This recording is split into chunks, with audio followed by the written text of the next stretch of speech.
नमस्कार दोस्तों, स्वागत है आप सभी का एक बार फिर से उत्कर्ष नर्सिंग क्लासेज के ऑनलाइन प्लेटफॉर्म के ऊपर, जहां पे हम लेके आए एक और धमाकेदार सेशन। जी दोस्तों, समय हो चुका है स्पेशल सेशन का और आज के इस सेशन में क्या रहने वाला है खास। आज के इस सेशन में कौन कौन से महत्वपूर्ण प्रश्न हैं जिनको हम पढ़ने वाले हैं, समझने वाले हैं, सीखने वाले हैं। गुड इवनिंग टू ऑल, सभी लोगों का दिल खोल के स्वागत इस शानदार प्लेटफॉर्म के ऊपर। सेशन का हर क्वेश्चन प्यारे दोस्तों रहने वाला इंपॉर्टेंट। सेशन के हर क्वेश्चन में हम बात करने वाले स्पेसिफिक और कुछ खास और कुछ इंपॉर्टेंट चीज़ों के बारे में। चलिए शुरुआत करते हैं एक शानदार सेशन की कुछ और महत्वपूर्ण चीज़ों के साथ में। और आज के सेशन की शुरुआत कुछ और खास प्रश्न से।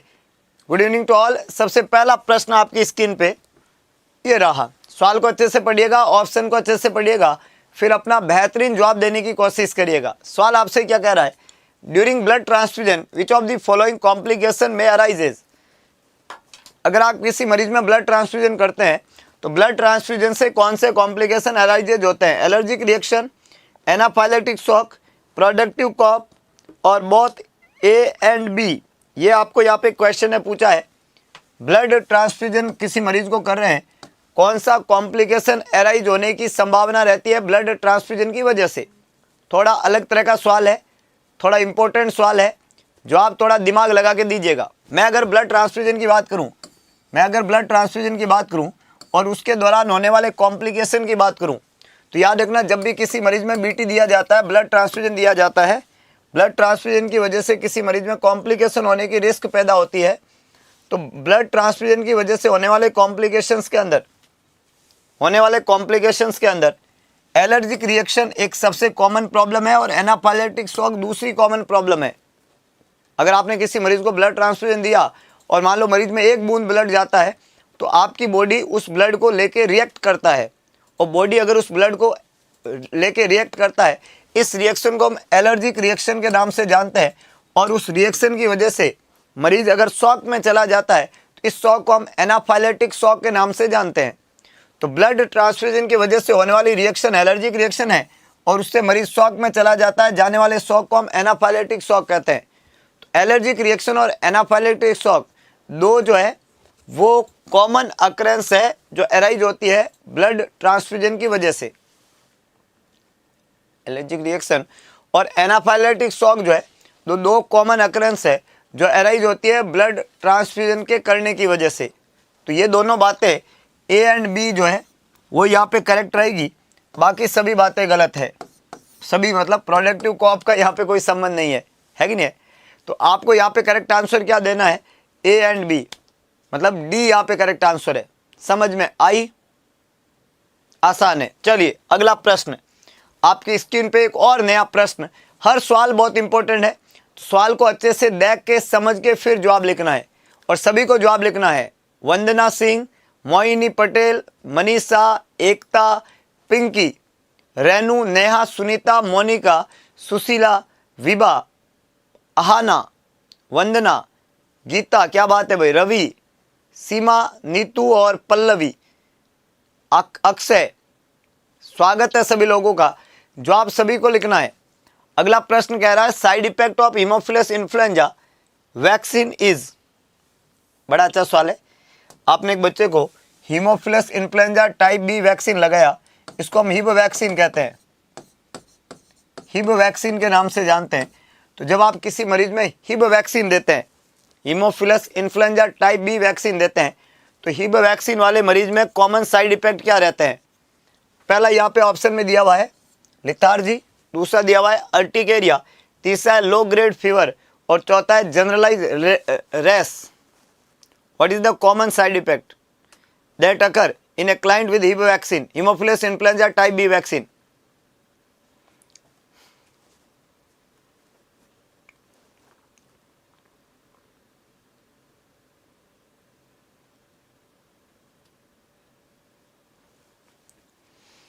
What is the common side effect for the client with hemophilus influenza type B vaccine?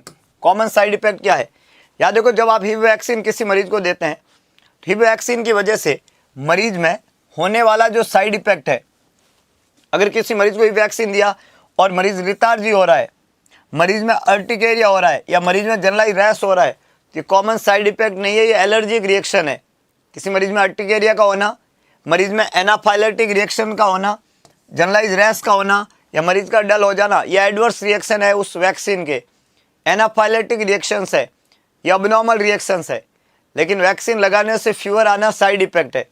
Vaccine लगाने का जो कॉमन साइड इफेक्ट है वो है कि उस बच्चे में, उस मरीज में क्या देखने को मिलेगा, low grade fever.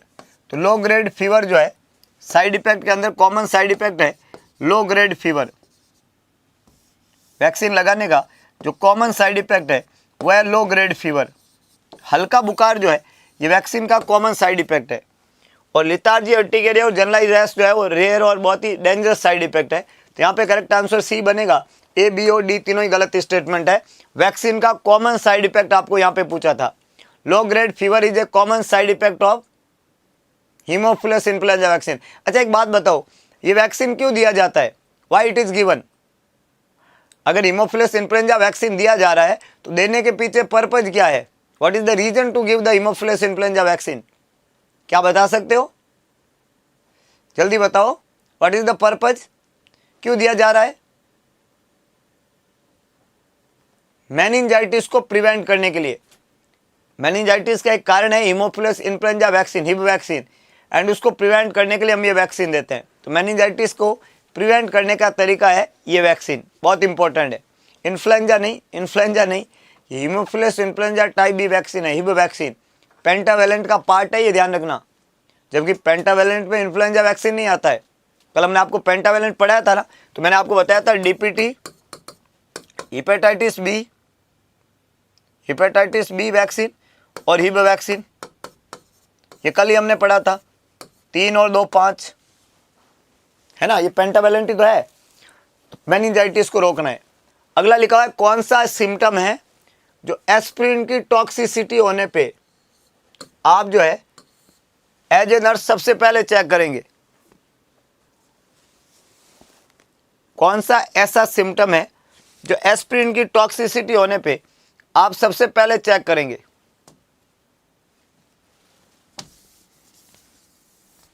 Which symptom of aspirin toxicity you are going to be checked as a prior action? Hypertension, dizziness, pink urine और drowsiness. एस्पिरिन की टॉक्सिसिटी का sign. Aspirin is a drug that is which category? Anti platelet action. Aspirin जो है anti platelet agent है और आप सभी को पता है कि इसका मेन काम क्या है कि हमारी ब्लड वेसल है, मान लो इस ब्लड वेसल के अंदर थ्रोम्बस को बनने से रोकने का काम करती है। तो इस दवाई का काम है कि प्रिवेंट करती है, प्रिवेंट कोएगुलेशन, प्रिवेंट, यहाँ पे लिख देता हूँ मैं, prevent aggregation and adherence of platelet, prevent aggregation and adherence of platelet. Platelet को एग्रीगेट नहीं होने देती है, एडियर नहीं होने देती है। और जब प्लेटलेट एग्रीगेट और एडियर नहीं होगी तो यहाँ पे क्या नहीं बनेगा? थ्रोम्बस नहीं बनेगा। तो थ्रोम्बस को बनने से रोकने का काम कौन करती है? Aspirin. Aspirin is a drug that prevent aggregation and adherence of the platelet. So whenever I give the antiplatelet agent aspirin, it prevents the aggregation and adherence of the platelet. Platelet are not adhere there, not aggregated there. There is risk of formation of thrombus. और जब thrombus नहीं बनेगा तो वहाँ पे there is risk of bleeding. So hypertension is not the symptom, dizziness is not the symptom. Coagulation problem जब होता है तो यूरिन जो है वो पिंक यूरिन आएगा, इसको हिमेचूरिया कहते हैं। Haematuria is a problem, haematuria is a problem. Urine के अंदर ब्लड आना इज ए प्रॉब्लम। और यहाँ पे drowsiness is not a problem. Aspirin का जब भी टॉक्सिसिटी होगा तो वहाँ पे एज ए नर्स जो है जो प्रॉब्लम देखने को मिलेगी वो देखने को मिलेगी पिंक यूरिन। पिंक यूरिन होना हिमेचूरिया का इंडिकेटर है और हिमेचूरिया होना एस्पिरिन का टॉक्सिक इफेक्ट है। एक तो एस्पिरिन की टॉक्सिसिटी ऑटोटॉक्सिसिटी होती है, ईयर के लिए टॉक्सिसिटी, और ऑटोटॉक्सिसिटी का साइन है टिनाइटस। और दूसरा जो एस्पिरिन की टॉक्सिसिटी है वो टॉक्सिसिटी कौन सी होती है? वो होती है आपकी हिमेचूरिया। तो टिनाइटस और हिमेचूरिया ये दो कॉमन सिम्टम है जो एस्पिरिन की टॉक्सिसिटी में देखने को मिलता है। ये आपको ध्यान रखना है। एज ए प्रोपाइलैक्टिक ड्रग देते हैं। जो भी थ्रोम्बोसिस की बीमारी होती है किसी भी मरीज में, there is risk of thrombosis, उसके अंदर as a prophylactic and as a therapeutic हम एस्पिरिन जरूर यूज करते हैं। अगला प्रश्न आपकी स्क्रीन पे, extra cellular fluid that is used, सभी लोगों को जवाब लिखना है। Extra cellular fluid that is used that include the following except one, कौन सा रहेगा?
Extra cellular fluid include of the following except one. पहला है blood, plasma and lymph, synovial fluid, pericardial fluid and pleural fluid, pleural within the fluid within the cell and CSF fluid in the interstitial space.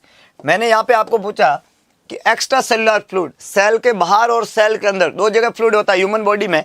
याद रखना, जब मैं fluid की बात करता हूँ, बहुत ही बेसिक कंसेप्ट है, टोटल बॉडी वेट का 60% जो है वो फ्लूइड होता है ह्यूमन बॉडी के अंदर। टोटल बॉडी वेट का 60% फ्लूइड होता है। ये फ्लूइड बॉडी में दो जगह होता है, एक होता है एक्स्ट्रा इंट्रा सेलुलर फ्लूइड और दूसरा होता है एक्स्ट्रा सेलुलर फ्लूइड। दो तरह का फ्लूइड होता है ह्यूमन बॉडी में, एक सेल के अंदर फ्लूइड होता है और एक सेल के बाहर फ्लूइड होता है। जब मैं सेल के अंदर के फ्लूइड की बात करूं, याद रखना 60% टोटल बॉडी वेट का फ्लूइड का वजन होता है, वो फ्लूइड सेल के अंदर भी होता है, वो फ्लूइड सेल के बाहर भी होता है। अगर मैं सेल के अंदर के फ्लूइड की बात करूं तो सेल के अंदर फ्लूइड होता है जो है आपका टोटल बॉडी फ्लूइड का 2/3 2/3 और 1/3 सेल के बाहर होता है। मतलब मैक्सिमम फ्लूइड हमारी बॉडी में सेल के अंदर होता है। जैसे टोटल मेरा वजन 70 किलो है मान लो, तो 60% के हिसाब से टोटल फ्लूइड आएगा 42 लीटर। और अगर आपकी बॉडी में 42 लीटर फ्लूइड है तो 2/3 सेल के बाहर होता है, सेल के अंदर होता है। तो 42 के 3 हिस्से करते हैं, 14 + 14 + 14, और 3 में से 2 हिस्से 14 और 14 दैट इज 28। तो 28 लीटर जो है वो सेल के अंदर होता है। टोटल फ्लूइड कितना है? 42 लीटर। उसका 2/3 कितना होता है? 28 लीटर। कहाँ होता है? सेल के अंदर होता है, inside the cell, intracellular. और बाहर कितना होता है? 14 लीटर। 1/3 सेल के बाहर होता है, 2/3 सेल के अंदर होता है 2/3, 1/3 सेल के बाहर होता है। और ये बाहर जो है वो 3 जगह पे होता है। बाहर जो है वो 3 जगह पे होता है।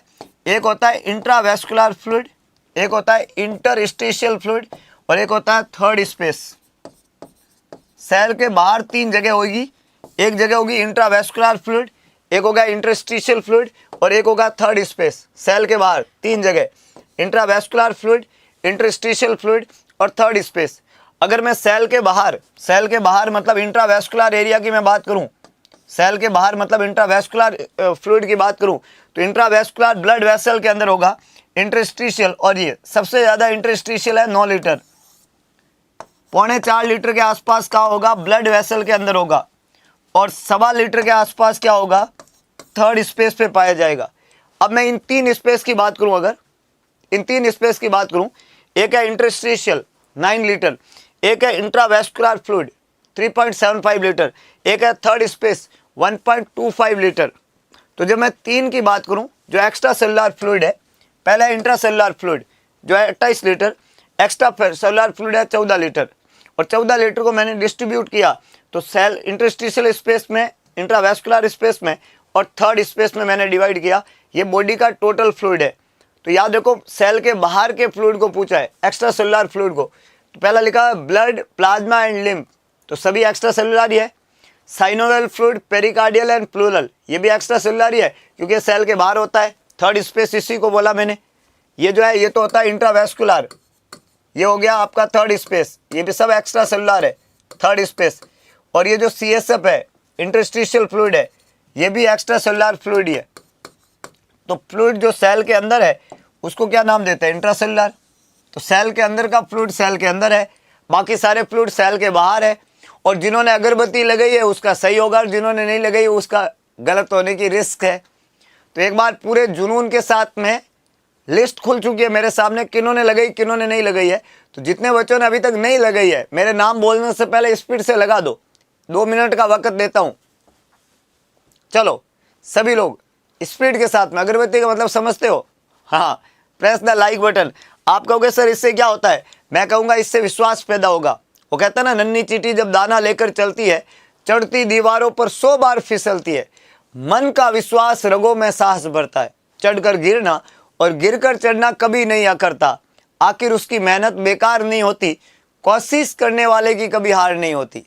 तो कोशिश पूरे मन से करना है, अगरबत्ती लगा के लाइक बटन प्रेस करके पूरे जोश जुनून और पागलपन के साथ में हर सवाल पे कूच करना है ना? हर सवाल को कूच करना है, हर सवाल पे वार करना है। डेफिनेटली आंसर बना ही बनेगा, है ना? तो अगला प्रश्न आपकी स्क्रीन पे आ चुका है, एक और महत्वपूर्ण प्रश्न लगा दी। ओके, अगला प्रश्न आपकी स्क्रीन पे, हाजिरी लगा दो भाई सभी लोग, बिल्कुल हाजिरी लगा दो। एक रसगुल्ला कह रहा है, हाँ हाजिरी लगाना जरूरी है भाई। प्रेजेंट कैसे होगी तुम्हारी बताओ? प्रेजेंट बहुत जरूरी है। नेप्रोटॉक्सिक ड्रग कौन सी है? नेप्रोटॉक्सिक ड्रग कौन सी है बताओ जल्दी, स्पीड के साथ में। What is the nephrotoxic? NSAID, aminoglycoside, amphotericin B और all of the above? Very interesting question. Nephrotoxicity का मतलब होता है वो सभी दवाई हैं जो आपके नेफ्रॉन को प्रॉब्लम करे, नेफ्रॉन के लिए घातक हो, नेफ्रॉन के अंदर बिगाड़ा करे, नेफ्रॉन को दिक्कत में डाले, नेफ्रॉन को चुनौती दे। वो दवाई जो सभी के सभी 1 मिलियन नेफ्रॉन को चुनौती देती है, नेफ्रॉन के लिए टॉक्सिसिटी पैदा करती है, नेफ्रॉन के लिए समस्या पैदा करती है, नेफ्रॉन को खून के आंसू रुलाती है। नेफ्रॉन को जो खून के आंसू रुलाती है, और लगा दे आग पानी में जवानी उसे कहते हैं, सीनलेस सिलेक्शन कहानी उसे कहते हैं। इस डायलॉग के साथ में वो रोज जो है नेफ्रॉन को बेचारे को दिक्कत में डालती है, ऐसी दवाई को हम नाम देते हैं नेप्रोटॉक्सिक ड्रग।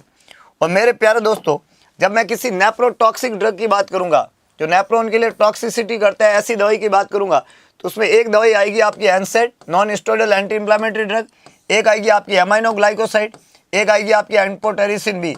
ये तीनों दवाई नेप्रोटॉक्सिसिटी पैदा करती है। जैसे एम्फोटेरिसिन बी को हम as a antifungal drug काम में लेते हैं, फंगल इन्फेक्शन में इसका यूज है, लेकिन ये नेप्रोटॉक्सिसिटी बराबर करती है। एमाइनोग्लाइकोसाइड जितने भी एजेंट है, चाहे वो स्ट्रेप्टोमाइसिन हो, चाहे वो एमिकासिन हो, चाहे वो जेंटामाइसिन हो, चाहे वो कैनामाइसिन हो, चाहे वो कैप्रियोमाइसिन हो, जितने भी ये माइसिन है ये सब एमाइनोग्लाइकोसाइड है। और ये कान और किडनी दोनों के लिए बहुत डेंजरस है। तो ये ऑटोटॉक्सिसिटी भी करता है और नेप्रोटॉक्सिसिटी भी करता है। और एनसेड जो होती है वो आपकी होती है non steroidal anti inflammatory drug. याद रखना, एनसेड जब आपको एग्जाम में पूछा जाए तो इसका फुल फॉर्म तो होता है non steroidal anti inflammatory drug, anti inflammatory agent, ये है एनसेड। और एनसेड वाली जो दवाई रहती है, इस दवाई के एग्जाम्पल के रूप में हम बात करें तो आपका डाइक्लोफेनेक आता है, डाइक्लोफेनेक, आपका एसिक्लोफेनेक आता है, एक्सिक्लोफेनेक आता है, आपका डाइक्लोफेनेक आता है, एसिक्लोफेनेक आता है, आपका जो है एनसेड कैटेगरी की दवाई के अंदर नेप्रोक्सेन आता है, आइबुप्रोफेन आता है, आपका डाइक्लोफेनेक आता है, आपका एसिक्लोफेनेक आता है, आपका एनसेड आता है, आपका नेप्रोक्सेन आता है, आपका आइबुप्रोफेन आता है। ये एनसेड वाली कैटेगरी होती है। एनसेड कैटेगरी के बाद में अगला जो इंपॉर्टेंट कैटेगरी रहता है वह है एमाइनोग्लाइकोसाइड्स। एमाइनोग्लाइकोसाइड्स जो होता है, इसके अंदर हमने अभी पढ़ा कि यहाँ पे जितने भी एमाइनोग्लाइकोसाइड होते हैं वो माइसिन के नाम से होते हैं। जैसे आपका जेंटामाइसिन नेप्रोटॉक्सिक होता है, एमिकासिन नेप्रोटॉक्सिक होता है, स्ट्रेप्टोमाइसिन नेप्रोटॉक्सिक होता है, कैनामाइसिन, कैप्रियोमाइसिन, एक के वर्ग एक जो है जितने भी नेप्रोटॉक्सिक एजेंट है ये सभी के सभी एमाइनोग्लाइकोसाइड वाले नेप्रोटॉक्सिक एजेंट है। एमाइनोग्लाइकोसाइड ग्रुप की कैटेगरी में आते हैं, है ना। ये वैनकोमाइसिन इसमें नहीं आता, Lalit vancomycin is not a amino glycoside. ऐसे हर कोई मत गुस्साओ भाई, है ना। अगर आपको एग्जाम में कभी पूछ भी ले कि इनमें से कौन सा एमाइनो ग्लाइकोसाइड नहीं है, तो वैनकोमाइसिन एमाइनो ग्लाइकोसाइड नहीं होता है, बाकी सभी होते हैं। और एम्फोटेरिसिन भी तो है, तो सभी के सभी नेप्रोटॉक्सिक करते हैं। नेप्रोटॉक्सिसिटी का पता लगाने के लिए केएफटी करवाते हैं। टेस्ट का नाम है किडनी फंक्शन टेस्ट। और केएफटी में अगर आपका क्रिएटिनिन का वैल्यू बढ़ा हुआ आता है तो इसका मतलब वो नेप्रोटॉक्सिसिटी है। Creatinine is a specific and gold standard test. Creatinine is a specific and gold standard test, ये बात आपको ध्यान रखनी है।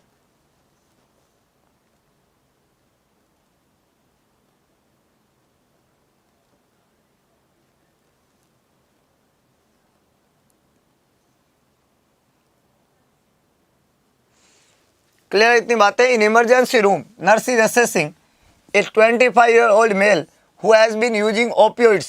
What symptom indicate that the client has overdosed? 25 साल का एक मेल क्लाइंट है, ओपोइड यूज कर रहा है। The male client is using opioid. जब वो ओपोइड्स यूज कर रहा है, ओपियोइड डेराइवेटिव यूज कर रहा है, मॉर्फिन दवाई यूज कर रहा है, तो कौन सा सिम्टम इंडिकेट करता है कि मरीज को ओवरडोज हो गया ओपियोइड का? एक तो उसके प्यूपिल का कॉन्स्ट्रिक्टेड हो जाना और उसको हाइपोटेंशन हो जाना, दूसरा उसको वॉमिटिंग होना और टेकिपनिया होना, तीसरा उसका प्यूपिलरी डायलेशन होना और हाइपरटेंसिव क्राइसिस होना, चौथा उसको ट्रेमर्स और एटेक्सिया होना। यहाँ पे हमने बोला कि एक इमरजेंसी रूम के अंदर आप असेस कर रहे हो, 25 साल का मेल क्लाइंट है, ओपियोइड ले रहा है, कौन सा सिम्टम इंडिकेट करता है कि उसको ओपियोइड का ओवरडोज हो गया, टॉक्सिसिटी हो गया?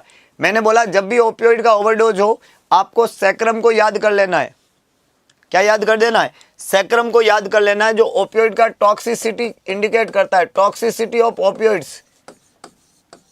इसको कभी भी आपको रिमेंबर करना हो तो आप किसको याद करोगे? सैक्रम को याद करोगे, सैक्रम। तो my dear friend, you just always remember sacrum. Sacrum के अंदर एस का मतलब होता है सेडेशन, ए का मतलब होता है एनाल्जेसिया, सी का मतलब होता है कॉन्स्टिपेशन, आर का मतलब होता है रेस्पिरेटरी डिप्रेशन, रेस्पिरेटरी डिप्रेशन, और एक आर का मतलब होता है retention of urine, retention of urine. यहाँ पे यू का मतलब होता है यूफोरिया और एम का मतलब होता है मियोसिस। मियोसिस का मतलब हो गया पिन पॉइंट प्यूपिल, पिन पॉइंट प्यूपिल, इसको हम मियोसिस के नाम से जानते हैं। तो याद रखो, हमने यहाँ पे ओपियोइड की टॉक्सिसिटी को सैक्रम के थ्रू जाना। सैक्रम में सेडेशन एक वर्ड है, सैक्रम के अंदर एनाल्जेसिया एक वर्ड है, कॉन्स्टिपेशन एक वर्ड है, रेस्पिरेटरी डिप्रेशन एक वर्ड है और यूफोरिया एक वर्ड है और प्यूपिल का पिन पॉइंट होना एक वर्ड है। ये सब सैक्रम की कहानी है और इसमें सबसे खतरनाक है कि मरीज को रेस्पिरेटरी डिप्रेशन हो रहा है। इस सवाल ने बोला कि कॉन्स्ट्रिक्टेड होगा प्यूपिल और हाइपोटेंशन होगा, एक बात सही है। दूसरा ऑप्शन बोला जा रहा है वॉमिटिंग और टेकिपनिया होगा, तो ये गड़बड़ है। प्यूपिलरी डायलेटेशन नहीं होता है और ट्रेमर्स और अटेक्सिया नहीं होता है, तो ऑप्शन ए ही सही है, बाकी तो सभी उलट पुलट है। प्यूपिल का क्या होना? कॉन्स्ट्रिक्टेड होना, पिन पॉइंट होना और बीपी का डाउन होना, हाइपोटेंशन होना। पिन पॉइंट प्यूपिल और हाइपोटेंशन, ये दो तरह के सिम्टम साइमल्टेनियसली देखने को मिलता है जब भी मरीज में ओपियोइड टॉक्सिसिटी होती है। तो ओपियोइड टॉक्सिसिटी को हम सैक्रम से जानते हैं और उसमें दो सिम्टम कॉमन है, एक तो प्यूपिल कॉन्स्ट्रिक्टेड होता है और एक बीपी कम हो जाता है। तो pin point प्यूपिल that is constricted प्यूपिल and hypotension, ये दो कॉमन सिम्टम है, बाकी सभी बातें गलत है and that is known as sacrum. That is sacrum my dear friend. Pupil का कॉन्स्ट्रिक्शन होना और हाइपोटेंशन होना, ये सैक्रम है। अगला लिखा है after failure in exam student blame his teacher and parents, this behaviour is an example of. After failure in exam the student blame his teachers and parents, this behavior is an example of rationalization, compensation, projection और displacement। चार बातें मैंने यहाँ पे लिख दी है।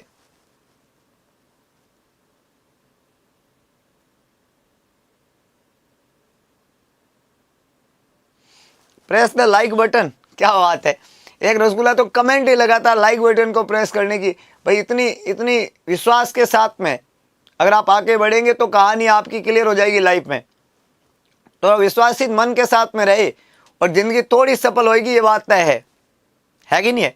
वैसे एक बात बताऊं मैं आपको, आप जो अगरबत्ती लगाने का हम कहते हैं ना, ये अगरबत्ती लगाने से क्या होगा और नहीं लगाने से क्या होगा, इसका परिणाम बाद में पता चलता है। उससे फर्क कुछ नहीं पड़ता है भाई, आपने लाइक बटन प्रेस करके क्लास ली या नहीं ली, आप क्लास तो पढ़ रहे हो ना, ये बहुत इंपॉर्टेंट है। लेकिन एक आप अगरबत्ती लगा के क्लास लेते हो और एक बिना लगाए लेते हो, उसमें बहुत फर्क होता है, माइंड सेटअप का फर्क होता है। मैं भी क्लास स्टार्ट करने से पहले अगरबत्ती लगाता हूँ, फिर क्लास स्टार्ट करता हूँ। आप कहोगे ऐसा क्यों सर? मेरे को भी विश्वास चाहिए पूरी क्लास लेने के लिए। विश्वास बहुत जरूरी है लाइफ में, खुद के ऊपर भरोसा आपको दुनिया का सबसे सर्वश्रेष्ठ प्राणी बनाता है। इंसान में यही तो खासियत है, इंसान भरोसा करता है, भरोसा चीज़ों के ऊपर, बातों के ऊपर, है ना। बहुत बढ़िया। तो यहाँ पे सवाल ने बोला कि अगर कोई रसगुल्ला फेल हो गया एग्जाम में, फेल होने के बाद में वो ब्लेम कर रहा है कि वो सर अगरबत्ती लगवाते थे, पढ़ाते तो थे नहीं। अब ऐसा नहीं कि वो अगरबत्ती लगा के भी पढ़ाने का ही ज्ञान देते थे, लेकिन वो पता नहीं होता ना, तो पता नहीं होता तो हम क्या करते हैं, ब्लेम करते हैं। ये एक मैकेनिज्म है हमारी ज़िंदगी में, ताकि हम चीज़ों से खुद को बचा पाए और किसी और के ऊपर चीज़ें डाल दे। तो इसको रेस्टलाइजेशन कहते हैं, कंपनसेशन कहते हैं, प्रोजेक्शन कहते हैं, या displacement. After failure of exam student blame his teacher and parents. थोपना, नाच न जाने आंगन टेढ़ा। आदमी नाचने लगता है, नाचना आ नहीं रहा है ना, नाच न जाने, नाचना आ नहीं रहा है, बोले ये थोड़ा आंगन टेढ़ा है, मेरे पाँव से ही नहीं पड़ रहे, आंगन टेढ़ा। अरे भाई वैसे पता नहीं कि हमें नाचना नहीं आता है ना, नाच न जाने आंगन टेढ़ा। तो नाचना एक कला है जो हर किसी में नहीं होती है, नाचना एक कला है जो हर किसी में नहीं होती है। मेरे जैसे कोई विद्वानी आदमी ही नाच के दिखा सकते हैं, बाकी हर किसी को नाचना थोड़ी आता है भाई, नहीं आता है, लेकिन हम नाच सकते हैं। इसको बोलते हैं नाचने का कला। तो अगर आपको कला देखनी है तो राजू सर नरसिंह वाला का हमारा इंस्टाग्राम आईडी है, वहाँ पे हमने रिसेंटली डांस किया था कल, तो आप वो देख सकते हो। ये कला हमारे अंदर है, आप लोगों के पास में ये कला है या नहीं आई डोंट नो, लेकिन इस कला का होना जरूरी है, बहुत मजा है। तो यहाँ पे अगर किसी को नाचना नहीं आए और वो आंगन को टेढ़ा बताए, इसको बोलते हैं प्रोजेक्शन। क्या बोलते हैं इसको? प्रोजेक्शन। और याद रखना, इसको रैशनलाइजेशन, कंपनसेशन या डिस्प्लेसमेंट नहीं कहते हैं। अच्छा, प्रोजेक्शन का मतलब तो मैंने बता दिया कि नाच ना जाने आंगन टेढ़ा, है कि नहीं है। लेकिन एक बात आपको ध्यान रखना है, एक बात आपको ध्यान रखना है कि ये जो रैशनलाइजेशन है, इस रैशनलाइजेशन का क्या मतलब होता है कि जैसे कोई आदमी शराब पी रहा है और शराब पिए जा रहा है, हम उसको कह रहे हैं भाई शराब क्यों पीते हो, तो वो क्या कहता है कि कौन पीता है ससुरा, हम पीते हैं गम भुलाने के लिए। यह रैशनलाइजेशन है कि नहीं है।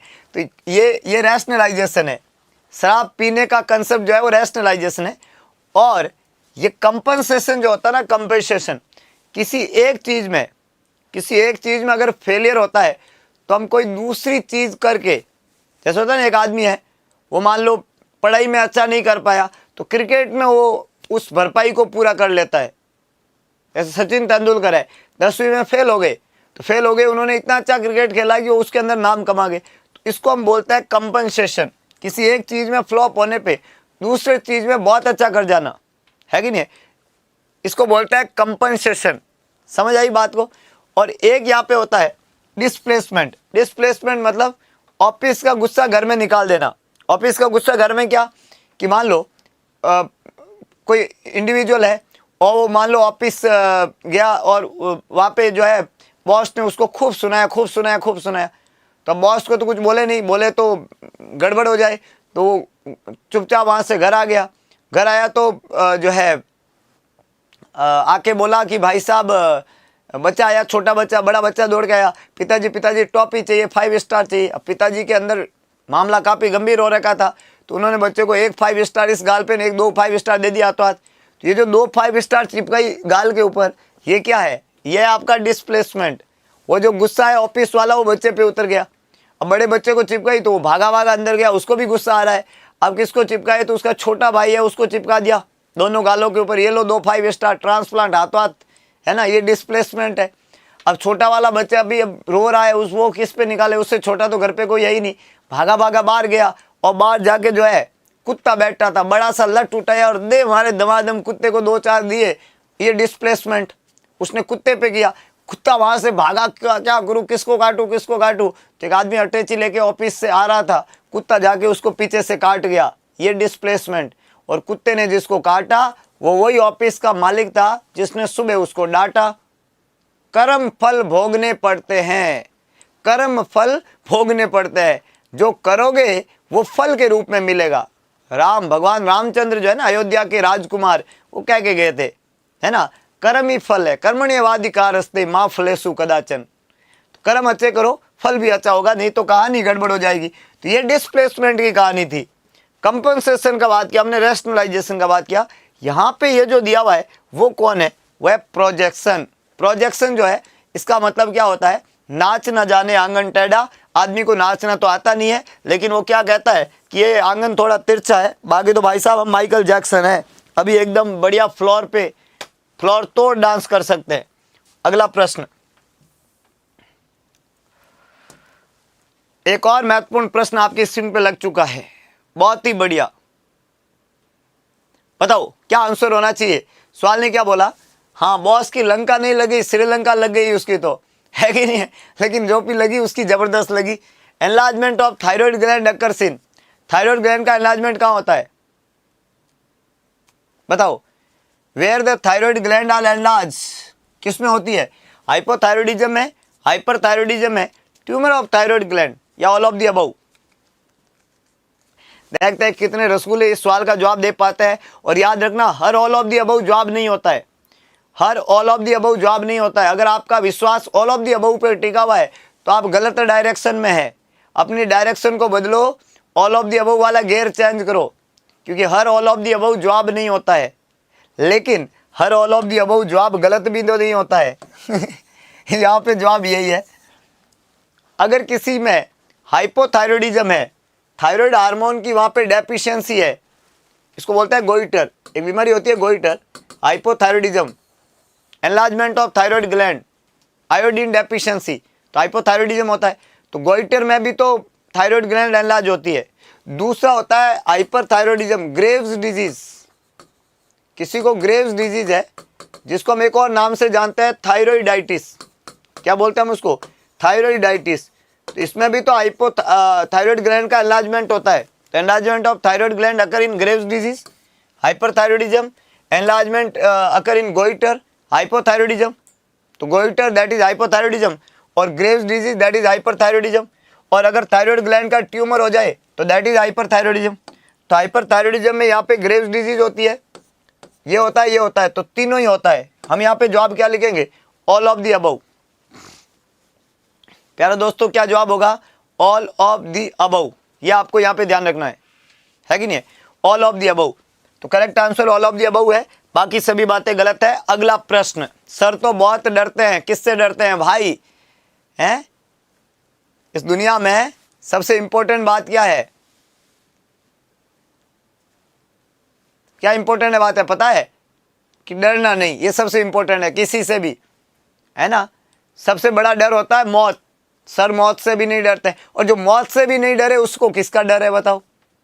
एक दिन तो आएगी, हम उस दिन आंख में आंख डाल के बात करेंगे, चलो कोई प्रॉब्लम नहीं, यहाँ नहीं तो वहाँ सही, है कि नहीं है। तो पुदीना रखो और अपने आप को पूरा कॉन्फिडेंट करो।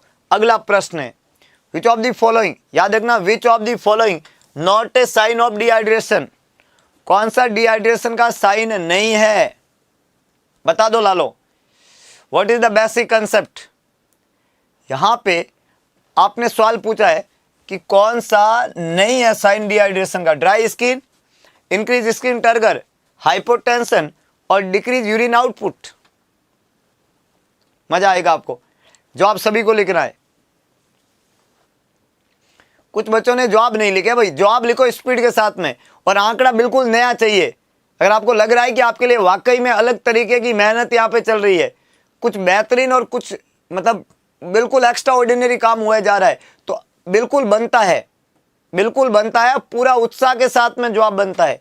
हमने यहाँ पे बोल दिया कि कौन सा साइन नहीं है डिहाइड्रेशन का, तो हमने बोला dry skin, dry skin dehydration का ही साइन है।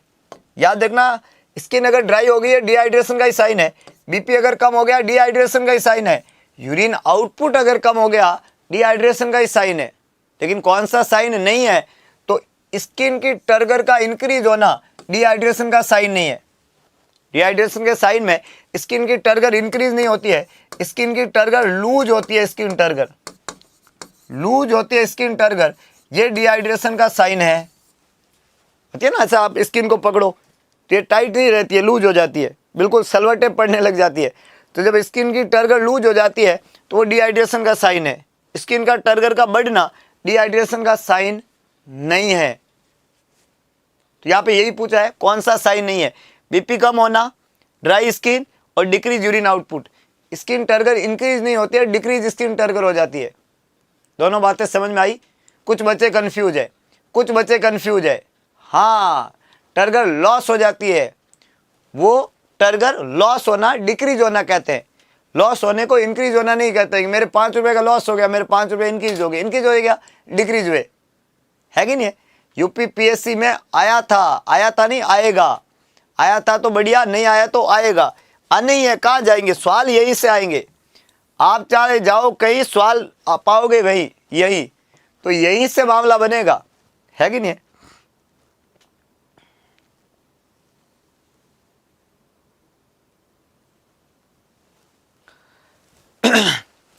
Most common type of paralytic polio,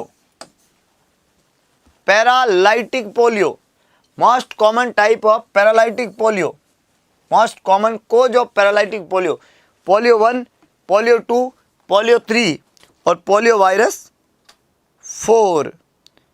कौन सा पोलियो वायरस जो है पैरालाइटिक पोलियो का मोस्ट कॉमन कोज है?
So what is the answer my dear friend? तो यहाँ पे देखो कुछ बच्चों ने तो आंसर डी लिखा है, जो होता भी नहीं है। देखो वाइल्ड पोलियो जो होता है ना, wild polio virus, wild polio virus जो होता है उसके 3 फेज होते हैं, wild polio virus 1, wild polio virus 2 और वाइल्ड पोलियो वायरस 3, 3 टाइप होते हैं। और सवाल ये पूछा जाता है कि which of the most common cause of paralytic polio, paralytic polio का मोस्ट कॉमन कोज क्या है? तो यहाँ पे ध्यान रखना है आपको, वाइल्ड पोलियो वायरस 3 और 2 तो लगभग इरेडिकेटेड हो चुके हैं, जा ही चुके हैं, ये तो है भी नहीं, ये तो है भी नहीं, इस बात का आपको ध्यान रखना है। वाइल्ड पोलियो वायरस 2 और 3 इरेडिकेट हो चुके हैं, ये तो है भी नहीं। और ये जो परसिस्ट कर रहा है वो वाइल्ड पोलियो वायरस 1 है। और वाइल्ड पोलियो वायरस जो 1 है, याद रखना, वाइल्ड पोलियो वायरस जो 1 है वो मोस्ट कॉमन टाइप का वायरस है जो कि पैरालाइटिक पोलियो करता है। हाँ, टाइप 2 कैन कोज पैरालिसिस, लेकिन this is not most common type, याद रखना। और ये 2 तो इरेडिकेट हो चुके हैं, तो यहाँ पे ध्यान रखना, ये पोलियो वायरस 3 और पोलियो वायरस 2 तो जा ही चुके हैं, वो तो है ही नहीं, वो तो पहले ही इरेडिकेट हो गए थे। वैसे तो पोलियो रिसेंटली हमारे यहाँ से इरेडिकेट 2014 के अंदर हो चुका है, ये भी आपने सुना होगा। लेकिन जो पैरालाइटिक पोलियो की ये जो वेरिएंट है, 3 वेरिएंट, क्योंकि 4 तो होता भी नहीं है, और ये 2 जा चुकी है, और जो है वो है, और जो है वही तो पैरालिसिस कराएगा। इसलिए रिसेंटली अगर आपको कोई पूछे कि which is the most common cause of paralytic polio, तो आपका आंसर होना चाहिए पोलियो वायरस 1। कौन सा होना चाहिए प्यारे दोस्तों? Polio virus 1। पोलियो जो होता है इसका रूट होता है ओरोफिकल रूट। कौन सा रूट होता है? ओरोफिकल रूट इसका रहता है, और ये सबसे पहले जीआईटी को अफेक्ट करता है। याद रखना, कभी आपको एग्जाम में पूछा जाए कि पोलियो वायरस प्राइमरी किसको अफेक्ट करता है, तो आप कभी भी ये जवाब मत दे देना कि इसको पैरालिसिस होता है पोलियो से, नर्वस सिस्टम को अफेक्ट करता है ना। पोलियो वायरस में नर्वस सिस्टम का इन्वॉल्वमेंट डेंजर है, लेकिन ये सबसे पहले किसको अफेक्ट करेगा, जीआईटी को अफेक्ट करेगा। This virus firstly went and affect the GI system, not the affect the neurons और नर्वस सिस्टम। सो ये दो बातें आपको साइमल्टेनियस याद रखनी है।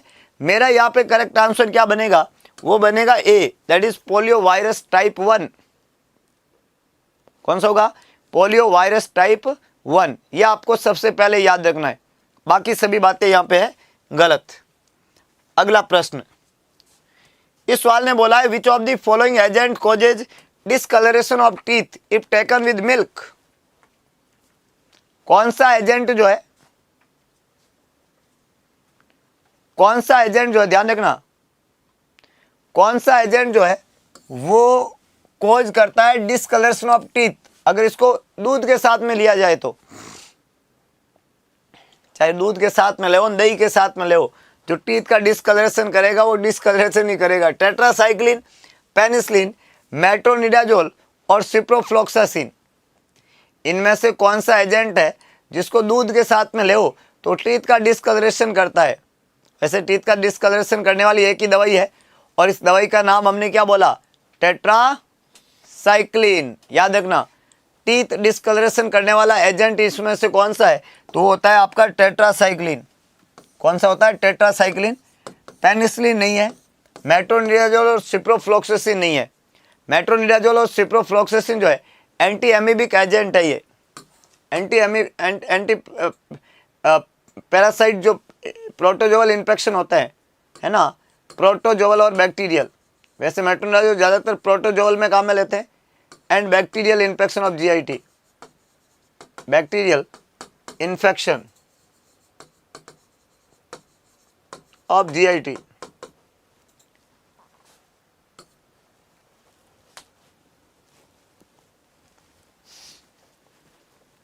अगला सवाल, एक और महत्वपूर्ण प्रश्न आपकी स्क्रीन पे लग चुका है, सभी को जवाब लिखना है।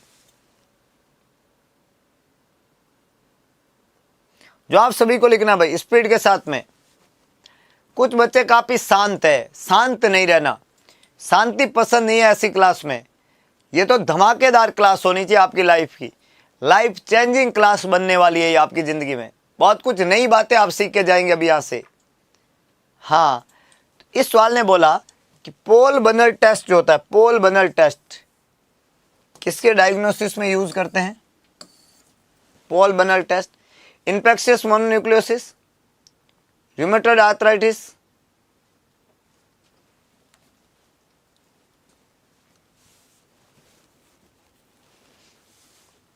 और टीबी, आर्थराइटिस और टीबी।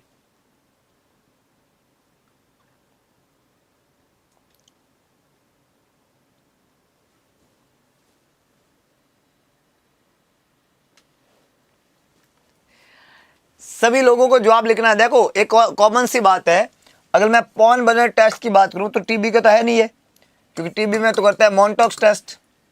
रूमेटिक फीवर या आर्थराइटिस ये तो है नहीं, ये rheumatic fever, Jones criteria, major and minor, major criteria and minor criteria, minor criteria. Jones criteria है, जॉन्स मेजर और जॉन्स माइनर, ये दो बातें हैं।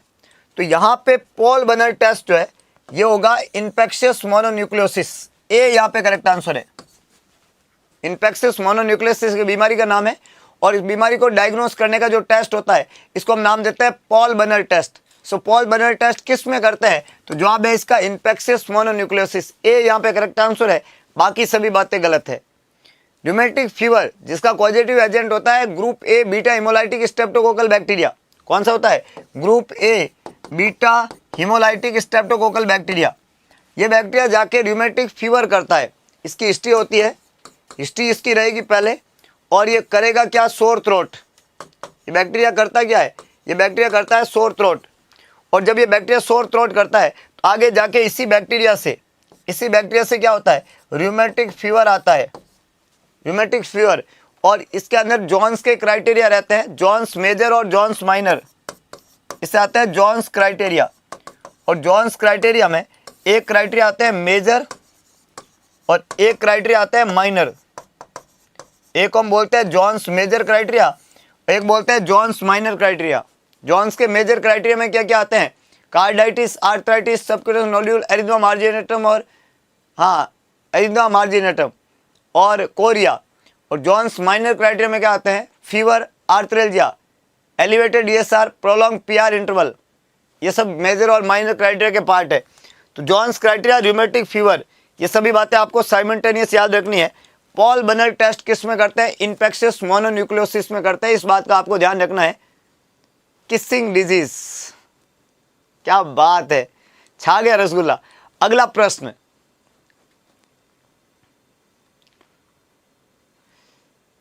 बधाई हो भाई। एम्स रायपुर एसएनओ एग्जाम जो भी रसगुल्ले दे रहे हैं उनको बधाई हो। अगले सवाल के साथ में आगे बढ़े। थैंक यू KM सरिता। अगला सवाल आपकी स्क्रीन पे लग चुका है। वो कहते हैं ना, लग चुकी है आग तलब की, लग चुकी है तलब मंजिल की, अब खुद को आग में झोंक देंगे। लग चुकी है तलब मंजिल की, अब खुद को आग में झोंक देंगे। मुसीबतें कहती है, ठोकरें कहती है मारा जाएगा, हौसला कहता है देख लेंगे। आ जाओ मैदान में। वो कहता है ना, आ देखे जरा किस में कितना है दम, है कि नहीं? तो किस में कितना दम है अभी देख लेते हैं। आ जाओ सामने, है ना, वही घोड़े और वही मैदान है कि नहीं? तो यहाँ पे सवाल कह रहा है एबीजी एनालिसिस कर रहे हो, pH 7.20 है, एसिडिक है, सोचने का ही जरूरत नहीं है। अगर pH 7.35 to 45, 7.35 to 7.45 ये है, मतलब इससे कम है, मतलब एसिडिक है। तो pH यहाँ पे एसिडिक है। PCO2 जो है, PCO2 वो आपका यहाँ पे 35 है। PCO2 कितना है? 35 है। और बाइकार्बोनेट जो है वो 20 है। बाइकार्बोनेट जो है वो 20 है। तो pH जो है वो 7.20 है, PCO2 35 है और बाइकार्बोनेट 20 है। तो PCO2 कितना होना चाहिए? 35 to 45। ये 35 है तो कम है। और बाइकार्बोनेट कितना होना चाहिए? 22 से 28। तो ये 22 है तो कम है, 20 है तो कम है। तो pH जब कम होता है, याद रखना, pH जब कम होता है और बाइकार्बोनेट कम होता है, दोनों एक ही दिशा में है, मेटाबॉलिक एसिडोसिस है। सिंपल सा कंसेप्ट है भाई। pH और बाइकार्बोनेट जब एक ही दिशा में होता है तो उस कंडीशन को हम बोलते हैं मेटाबॉलिक एसिडोसिस। ये तो एक बहुत ही कॉमन सी बात है। मेटाबॉलिक एल्कलोसिस में क्या होता है? pH भी ज्यादा होनी चाहिए थी और बाइकार्बोनेट भी ज्यादा होना चाहिए था, जो यहाँ पे नहीं है। रेस्पिरेटरी एल्कलोसिस में क्या होता है कि pH ज्यादा होनी चाहिए थी और CO2 कम होनी चाहिए थी, CO2। और अगर मैं बात करूं यहाँ पे रेस्पिरेटरी एसिडोसिस में, तो यहाँ पे क्या होता है? pH जो है वो कम होना चाहिए था और CO2 जो है वो बढ़ी हुई होनी चाहिए थी, जो यहाँ पे नहीं है। तो यहाँ पे कौन सी सिचुएशन है? Metabolic acidosis. pH कम है और बाइकार्बोनेट भी कम है, इसको बोलते हैं metabolic acidosis. If client have less pH and less bicarbonate, इस कंडीशन को मैं क्या नाम दूंगा? मेटाबॉलिक एसिडोसिस के नाम से जानूंगा। ए करेक्ट आंसर है, बाकी सभी बातें गलत है।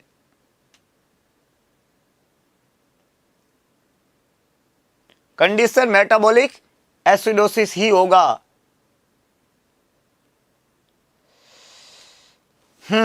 अगला प्रश्न आपकी स्क्रीन पे लग चुका है।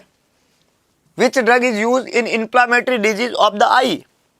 अगर आप आई की इंफ्लामेटरी डिजीज की बात करते हैं तो कौन सी दवाई वहां पे यूज करेंगे? आई की इंफ्लामेटरी डिजीज में कौन सी ड्रग यूज की जाएगी? पहला लिखा हुआ है acetazolamide, atropine sulphate, cortisone, pilocarpine. अलग तरीके का क्वेश्चन है, जवाब भी स्पेसिफिक होना चाहिए। यहां पे सवाल ने बोला है कि कौन सी दवाई यूज की जाती है इंफ्लामेटरी डिजीज ऑफ आई में। अगर आपकी आई की एक बीमारी है और आई की बीमारी का नाम है इंफ्लामेटरी डिजीज ऑफ आई, बहुत सारी इंफ्लामेटरी डिजीज होती है आई की, तो कौन सी दवाई देंगे? एसिटाजोलामाइड देंगे, एट्रोपिन देंगे, कॉर्टिसोन देंगे या पिलोकार्पिन देंगे?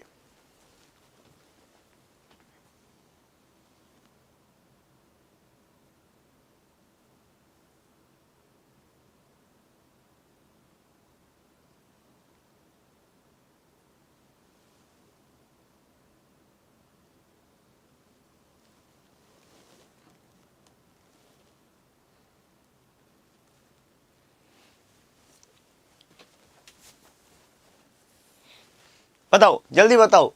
देखो इन्फ्लामेटरी डिजीज में जो भी दवाई देते हैं उसको एंटी इन्फ्लामेटरी ड्रग कहते हैं। बहुत ही कॉमन सेंस है भाई। अगर मेरे को इन्फ्लामेशन कम करना है तो मैं कौन सी दवाई देना पसंद करूंगा? एंटी इन्फ्लामेटरी ड्रग देना पसंद करूंगा, तभी तो इन्फ्लामेशन कम होगा। तो एंटी इन्फ्लामेटरी ड्रग एसिटाजोलामाइड होती है। क्या जवाब है गलत? एसिटाजोलामाइड एक डाययूरेटिक है, और वो भी कैसा डाययूरेटिक है? मेरा जो है कार्बोनिक एनहाइड्रेज इनहिबिटर्स वाला एजेंट है एसिटाजोलामाइड। एट्रोपिन सल्फेट एक एड्रीनर्जिक ड्रग है। Atropine is adrenergic agent, adrenergic drug या एड्रीनर्जिक एजेंट है एट्रोपिन सल्फेट, ये आपको ध्यान रखना है। और पिलोकार्पिन जो होती है वो यहाँ पे जवाब काम में नहीं लेते हैं। पिलोकार्पिन जो है सिंपैथेटो मिमेटिक एजेंट है, इसको हम बोलते हैं सिंपैथेटो मिमेटिक। इसका मतलब होता है जो सिंपैथेटिक नर्वस सिस्टम की मिमेक्री करता है उसको हम पिलोकार्पिन कहते हैं। जब आपको एक्सेसिव सलाइवेशन या स्वेटिंग करानी है तो पिलोकार्पिन यूज करते हैं। और यहाँ पे एट्रोपिन जब आप में काम में लेते हैं जब आपको सलाइवेशन कम कराना है ना। तो ये तो आपका यहाँ पे नहीं हुआ है। आपका एक ही जवाब है, दैट इज कॉर्टिसोन। कॉर्टिसोल या कॉर्टिसोन स्टेरॉइड है, जैसे हाइड्रोकॉर्टिसोन है, डेक्सामेथाजोन है ना, प्रेडनिसोलोन है, मेथाइल प्रेडनिसोलोन है, ये सब कॉर्टिसोन है। और कॉर्टिसोन दवाई एंटी इन्फ्लामेटरी है। इस एंटी इन्फ्लामेटरी ड्रग या स्टेरॉइड ड्रग हम बोलते हैं इसको। स्टेरॉइड ड्रग का मोस्ट कॉमन साइड इफेक्ट जो होता है वो होता है एक तो हाइपरग्लाइसीमिया, और एक होता है इम्यूनोसप्रेसेंट इफेक्ट होता है, सप्रेसेंट। और इसको हम किस नाम से जानते हैं? ये इन्फेक्शन का कारक बनता है। इम्यूनोसप्रेसेंट जो है इट कैन कॉज इन्फेक्शन।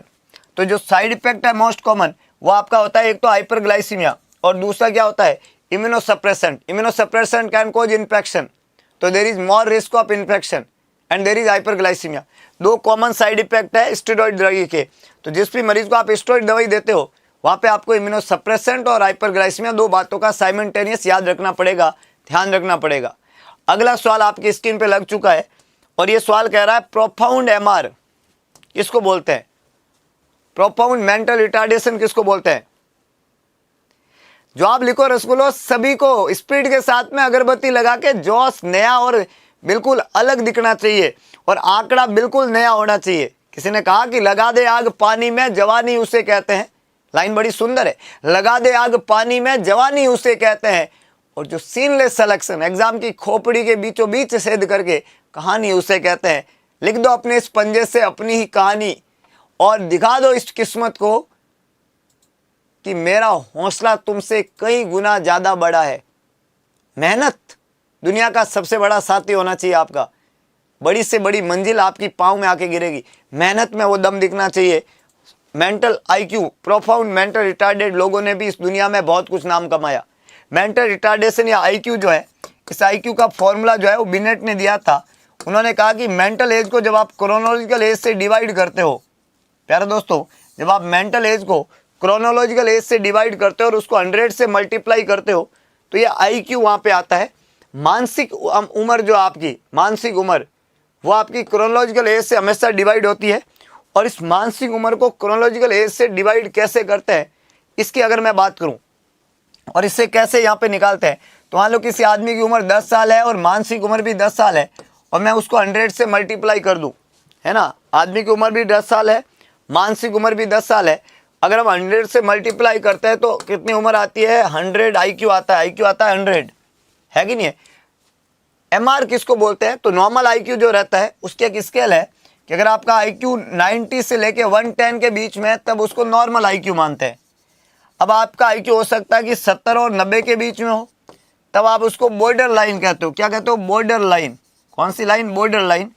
अगर आपका आईक्यू जो है 50 और 70 के बीच में है, अगर आपका आईक्यू 35 और 50 के बीच में है, अगर आपका आईक्यू जो है 20 और जो है आपका 35 के बीच में है, और अगर आपका आईक्यू जो है लेस देन 20 है, तो यहाँ पे अलग अलग तरह के रिटार्डेशन है। जैसे अगर मैं इसकी बात करूँ तो यह है माइल्ड एमआर, ये जो रहता है ये मॉडरेट है, मॉडरेट। यह आपका सीवियर एमआर और यह आपका प्रोफाउंड एमआर, प्रोफाउंड, है कि नहीं है। तो जब मैं इन कैटेगरी की बात करूं तो ये जो बच्चा होता है ये होता है एजुकेबल, माइल्ड एमआर वाला एजुकेबल होता है। मॉडरेट एमआर वाला ट्रेनेबल होता है, ट्रेनेबल होता है। सीवियर एमआर वाला जो होता है वो आपका डिपेंडेंट होता है, डिपेंडेंट। और ये होता है कस्टोडियन। प्रोपाउंड वाला होता है कस्टोडियन। माइल्ड एमआर वाला जो होता है वो क्या होता है, एजुकेबल। मॉडरेट वाला ट्रेनेबल। सीवियर एमआर वाला वो होता है डिपेंडेंट। और प्रोफाउंड एमआर वाला होता है कस्टोडियन। तो आपको ध्यान रखना है, मेंटल रिटार्डेशन की कहानी में ये जो कैटेगरी है यहाँ से यहाँ तक, ये सब मेंटल रिटार्डेशन की कहानी में काउंट होते हैं। इन सभी को मेंटल रिटार्डेशन कहते हैं। और अलग अलग देखिएगा, प्रोफाउंड और सीवियर, माइल्ड, मॉडरेट सब की एक स्केलिंग सिस्टम है। यहाँ पे ऊपर भी होता है 120 से लेके 110 के बीच में, 130 से लेके 120 के बीच में, और 140 से लेके 130 के बीच में। हम यहाँ पे इनको गुड कहते हैं, हम यहाँ पे इनको वेरी गुड कहते हैं, हम यहाँ पे इनको एक्सीलेंट कहते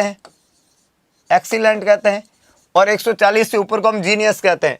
अगर ये मोर देन 140 हो जाए तो इसको हम किस नाम से जानते हैं, जीनियस के नाम से जानते हैं, जीनियस।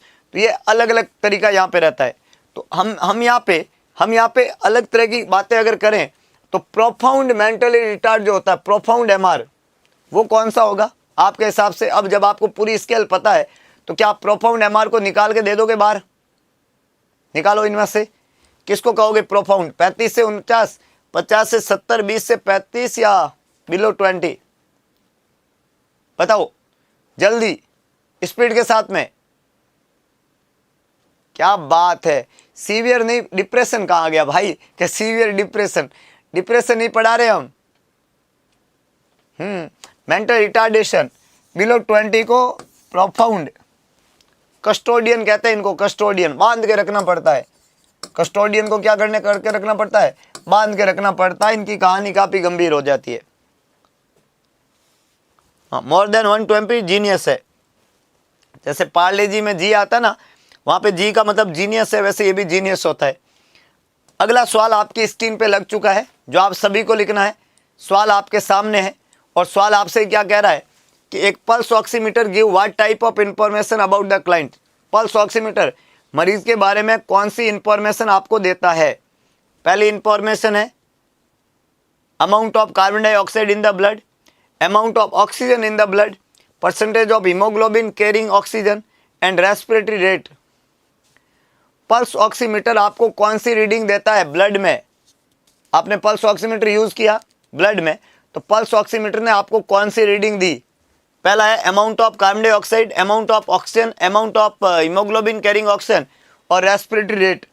जो आपको सोचिएगा, पूरा दिमाग लगेगा, अपना बेस्ट दिमाग यूज करिएगा और इस बात के आंसर तक पहुंचिएगा कि पल्स ऑक्सीमीटर आखिर कौन सी वैल्यू हमें देता है, कौन सी तरह की इंफॉर्मेशन हमें यहाँ पे देता है।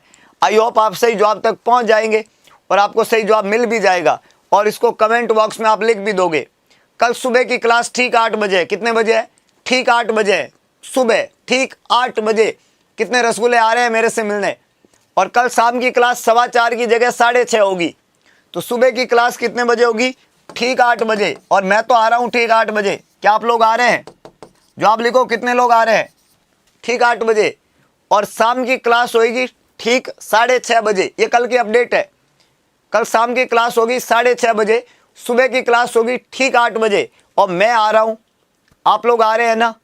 पूरे जुनून के साथ में। सुबह वाली क्लास में भोकाल होगा।